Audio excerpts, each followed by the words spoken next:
Price Lord. Christ Media YouTube ചാനലിലൂടെ ദൈവത്തിന്റെ വചനം ശ്രവിക്കുന്ന എല്ലാ പ്രിയപ്പെട്ടവർക്കും വീണ്ടും വരുന്നവനായ യേശുക്രിസ്തു നാമത്തിലുള്ള സ്നേഹത്തെയും വന്ദനത്തെയും ഒരു പ്രാവശ്യം കൂടി അറിയിക്കുന്നു. ഇന്ന് 2025 ജനുവരി മാസം 1-ാം തീയതി. നമുക്കറിയാം, അല്ലെ, 2024 നമ്മെ വിട്ട് കടന്നു അല്ലേ. അനേകര് നമ്മുടെ പ്രിയപ്പെട്ടവരൊക്കെയും അല്ലെങ്കിൽ ഈ ലോകത്ത് നിന്ന് നഷ്ടമായ ഒരു പ്രാവശ്യം ദൈവം നമ്മെ നിലനിർത്തിയിരിക്കുന്നത് ദൈവത്തിന്റെ കരുണയാണ്, ദൈവത്തിന്റെ വിശ്വസ്തയാണ്. ഹല്ലേലൂയ.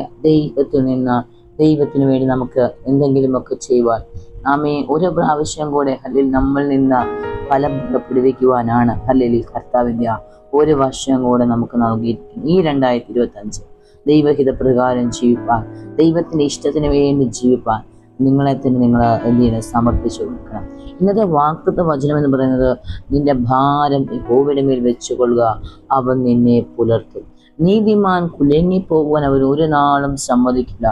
സങ്കീർത്തനക്കാരൻ ഹല്ലേലൂയ 55-ാം സംഗീതം 22-ാം വാക്യം പറയാ, നിന്റെ ഭാരം ഭൂമിയുടെ മേൽ വെച്ചുകൊള്ളുക, അവൻ നിന്നെ പുലർത്തും.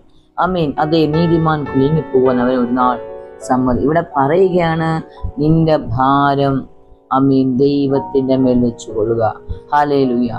എങ്കിലെന്ത് ചെയ്യുക? അവൻ നിന്നെ നമ്മുടെ ഭാരം, നമ്മുടെ ജീവിതത്തിന്റെ ഭാരങ്ങൾ എന്ത് ചെയ്യണം? ദൈവത്തിന്റെ മേൽ വെച്ചുകൊള്ളണം. ഹല്ലേലൂയ. നമ്മുടെ എത്ര വലിയ ഭാരമാണെങ്കിലും, എത്ര ഹല്ലേലൂയ കഠിനമായ ചുമടാണെങ്കിലും അതിനെ ലഘുവാക്കുവാൻ കഴിയുന്ന ഒരു കർത്താവാണ് നമ്മുടെ കർത്താവ്. ഹല്ലേലൂയ. ഇവിടെ പറയുകയാണ്, നിന്റെ ഭാരം, ഹല്ലേലൂയ, ഏതൊക്കെ വിഷയത്തിനകത്താണോ നിങ്ങൾ ഭാരപ്പെടുന്നത്, ആ വിഷയങ്ങളെല്ലാം ഓരോന്നായി ദൈവത്തിന്റെ കരങ്ങളിൽ സമർപ്പിച്ചു കൊടുക്കണം. എന്ന് പറയുകയാണ്, നീ സമർപ്പിച്ചു കൊടുത്താൽ എന്ത് ചെയ്യുക?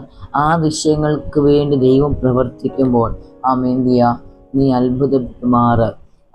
നീ അത്ഭുതപ്പെടുമാറ്. ഹല്ലേലൂയ. അതിൻ്റെ മേലൊരു ദൈവപ്രവൃത്തി വെളിപ്പെടും. നീതിമാൻ ഒരു നാൾ കുലുങ്ങിപ്പോകുവാൻ അവൻ സമ്മതിക്കുകയില്ല. ഹല്ലേലൂയ. ദൈവത്തെ ആരാധിക്കുന്ന, വിശുദ്ധിക്ക് വേണ്ടി വേർപാടുകൊണ്ട് നിൽക്കുന്ന ഒരു ഭക്തൻ, അവനെയാണ് നീതിമാൻ എന്ന് പറയുന്നത്. നീതി ചെയ്യുന്നവൻ, ഹല്ലേലൂയ, നീതിയോടെ ജീവിക്കുന്നത്. നമുക്കറിയാം, തിരുവചനം പറഞ്ഞു, നീതിമാൻ ഒരുത്തൻ പോലുമില്ല നന്മ ചെയ്ത് ആരും എല്ലാവരും വഴി തെറ്റേണ്ടി ചെയ്തു, താന്താന്റെ വഴിക്ക് പോയി കൊള്ളരുതാത്തവരായി തീർന്നു. എന്നാൽ ഇവിടെ പറയുകയാണ് നീതിമാനെ കുറിച്ച്. ഹല്ലേലൂയ. ഇവിടെ പറയുകയാണ്, നിന്റെ ഭാരം യഹോവയുടെ മേൽ വെച്ച്. അതായത് നമ്മുടെ ജീവിതത്തിൽ ഏത് വിഷയങ്ങളാണെങ്കിലും നമ്മളെ തന്നെ ദൈവത്തിന് കൊടുക്കുന്ന ഹല്ലേലൂയ ദൈവത്തിന് കൊടുത്ത ദൈവത്തെ തന്നെ ആശ്രയിച്ചുകൊണ്ട് ദൈവ ഇഷ്ടങ്ങൾക്ക് വേണ്ടി ജീവിച്ച് ദൈവത്തിൻ്റെ പാദങ്ങൾക്കൊപ്പം ചുവട് വെച്ച് നടക്കുന്ന ഒരു മനുഷ്യനെയാണ് പറയുന്നത്. അവൻ നീതിമാനാണ്, നീതിയോടെ ജീവിക്കുന്നവനാണെന്ന് പറയുന്നത്. എന്ത് ചെയ്യുക? ഹല്ലേലൂയ, ദൈവത്തിൻ്റെ പാദത്തിനൊപ്പം നടക്കുന്നവനെയാണ് നീതിമാൻ എന്ന് പറയുകയാണ്. ഇവിടെ നീതിമാൻ ഒരു കുലുങ്ങിപ്പോൻ എന്ത് ചെയ്യുക? കർത്താവ് ഒരു നാളും ഒരു ദിവസം അല്ല പറഞ്ഞ, ഒരു നാളും ഹല്ലേലൂയ നിങ്ങളുടെ ജീവിതത്തിന്റെ അവസാന ഘട്ടം വരെ, ഈ ഭൂമി നിങ്ങൾ ശ്വാസം എടുക്കും വരെ എന്ത് ചെയ്യും? നിങ്ങൾ കുലുങ്ങിപ്പോകുവാൻ ഒരു ഭാരം കൊണ്ട്, ഒരു വേദന കൊണ്ട്, ഒരു നിരാശ എന്ത് ചെയ്യാം? നിങ്ങൾ കുലുങ്ങിപ്പോകുവാൻ ദൈവം അനുവദിക്കത്തില്ല. അതെന്ത് ചെയ്യണം? നിങ്ങൾ നിന്റെ ഭാരം എന്ത് ചെയ്യാം? യഹോവയുടെ മേൽ വെച്ച് കൊള്ളണം. എന്ന് ഭാരം അവിടെ വെച്ചിട്ട് എന്ത് ചെയ്യുക? നമ്മൾ ഫ്രീ ആയിട്ട് നടക്കണം. അതിനാൽ ഇന്നത്തെ കാലഘട്ടം നോക്കുകയാണെങ്കിൽ നമ്മൾ നമ്മുടെ ഭാരങ്ങളെ ചുമന്നുകൊണ്ട് നടക്കുക. നമുക്കറിയാം, തിരുവചന പറയുന്നത്, യേശുക്രിസ്തു കാൽവറിയിൽ നമ്മുടെ പാപങ്ങളെ ചുമന്നു ഹല്ലേലൂയ എന്ന് കാണുവാൻ കഴിയുന്നു. അത് നമ്മുടെ പാപങ്ങളെ ചുമന്നു. ആ ദൈവത്തിന് നിങ്ങളുടെ ഭാരങ്ങളെ ചുമക്കുവാൻ കഴിയും. നമ്മുടെ ജീവിതത്തിൽ കടന്നു വന്ന, നമ്മൾ ചെയ്ത നമ്മുടെ ഹല്ലേലൂയ ആദ്യം മുതലുള്ള പാപങ്ങളെ നമ്മൾ ചുമന്നുകൊണ്ട് നടക്കാറുണ്ടോ? അതേ ഓർത്ത് നമ്മൾ വേദനപ്പെടാറുണ്ടോ? ഞാൻ ഇത്രയും തെറ്റ് ചെയ്തു പോയി എന്നോർത്ത് നിങ്ങൾ എന്ത് ചെയ്യുക? അതാണ് നിങ്ങൾ ഓർത്ത് ഭാരപ്പെടേണ്ടത്. അല്ലാതെ ഭാരം കൊണ്ട് നിങ്ങൾ നടന്ന് എന്ത് ചെയ്യുക? നിങ്ങൾ ക്ഷീണിച്ചു പോകാനല്ല ദൈവം ആഗ്രഹിക്കുക. കർത്താവ് പറയുകയാണ്, ഇന്നത്തെ 2025 ദൈവം നിങ്ങളോട് പറയുന്ന ആലോചനയാണിത്. നിന്റെ ഭാരം എന്ത് ചെയ്യുക, എൻ്റെ മേൽ വെച്ച് കൊള്ളണം, ഞാൻ നിന്നെ പുലർത്തും. നിന്റെ ജീവിതത്തിൽ ഏതാണെങ്കിലും ഹല്ലേലൂയ ഇനി അത് നമുക്ക് ഈ 55 സങ്കീർത്തനം 55 നോക്കുവാണെങ്കിൽ ഇത് ദാവീദിന്റെ സങ്കീർത്തനമാണ്, ഒരു വിലാപ സങ്കീർത്തനമാണ്.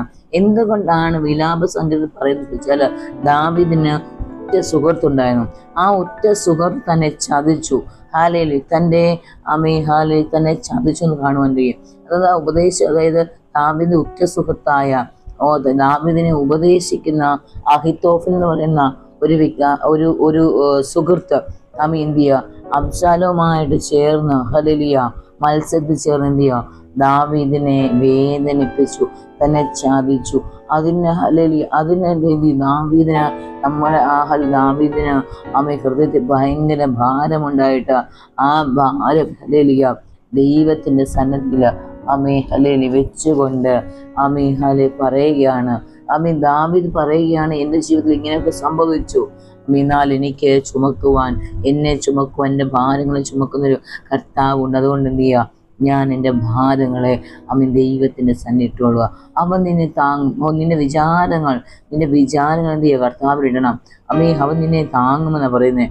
നീതിമാനെ ഹല്ലേലൂയ അവൻ എന്ത് ചെയ്യുക, ഒരിക്കലും കുലുങ്ങുവാൻ ദൈവം അനുവദിക്കത്തില്ല. ഹല്ലേലൂയ.